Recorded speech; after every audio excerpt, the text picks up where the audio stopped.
بسم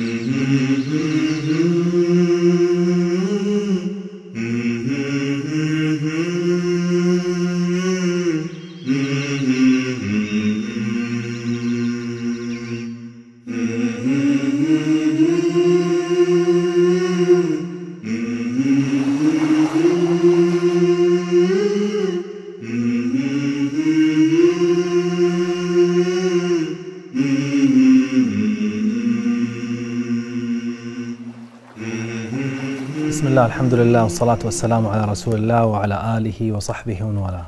أما بعد.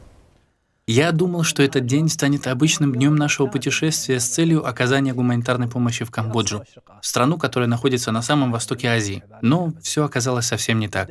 День начался с того, что мы ездили по лесам и деревням. Нашей целью был один лес, в котором находилась мусульманская деревня.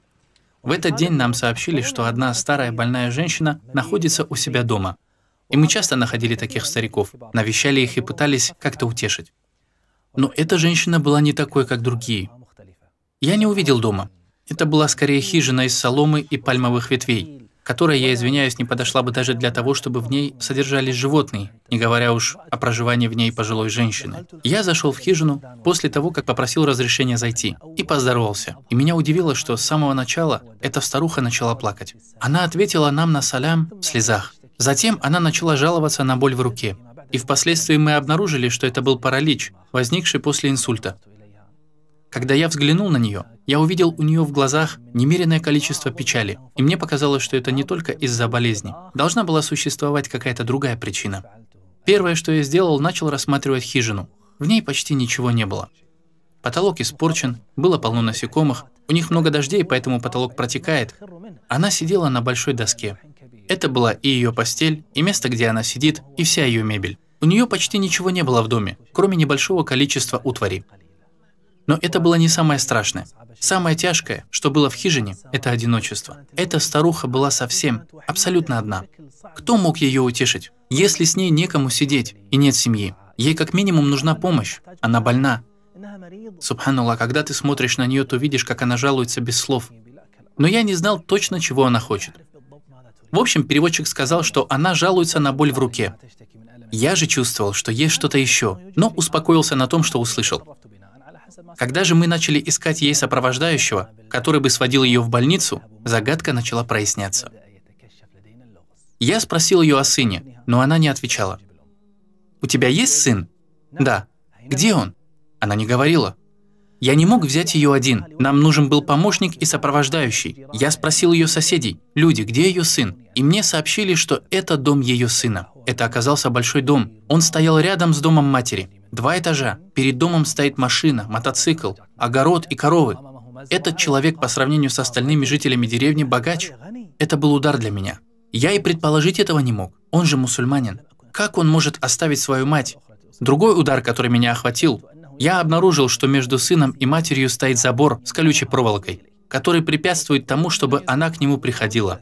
Она говорит, что он не навещал ее уже очень давно. Она даже не знает, насколько давно. Она болеет и попросила нас, чтобы мы поехали с ней в больницу. Она хочет, чтобы мы отвезли ее, а он забросил ее и даже не навещает. Я попытаюсь сходить к нему. Может быть, мне удастся убедить его относиться к матери почтительно, чтобы он спасся. Клянусь Аллахом, я боюсь за него. Я не знаю, что с ним сделает Аллах. Я хотел помочь бедной старой женщине, но был в смятении, пытаясь выбрать одно из двух. Либо я убеждаю сына, и он, возможно, покается и начинает заботиться о своей матери, либо мне пойти с ней в больницу и оставить сына в покое, чтобы не терять времени. И мы не знали, могут ли усилиться последствия инсульта, и я решил пойти с ней в больницу. Но ее грустный взгляд не позволил мне уйти, не попытавшись разобраться с сыном. Я не смог. У меня возникло сильное чувство, которое подталкивало меня пойти в дом сына и постучать в дверь. Хотя мы не знали, какой будет его реакция, и предугадать ее было невозможно. Если человек поступает так со своей матерью, которая его родила, что он может сделать с теми, кто пришел давать ему советы? Возможно, он начнет нас порицать, подумает, что мы вмешиваемся в его личную жизнь. И кто даст нам гарантию, что он не нападет на нас? В тех местах оружие широко распространено. Может случиться все, что угодно. Мы попросили помощи у Аллаха, постучались в дверь, и его первой реакцией было изумление. Когда он начал нас разглядывать, нашу одежду, наш язык, он был поражен тем, что впервые видит арабов в деревне. Возможно, он видел их в телевизоре, но чтобы они вдруг появились в его доме, это было ненормально. Его лицо выражало крайнее изумление. Он был поражен до до такой степени, что даже не оделся до конца. Он пришел к нам.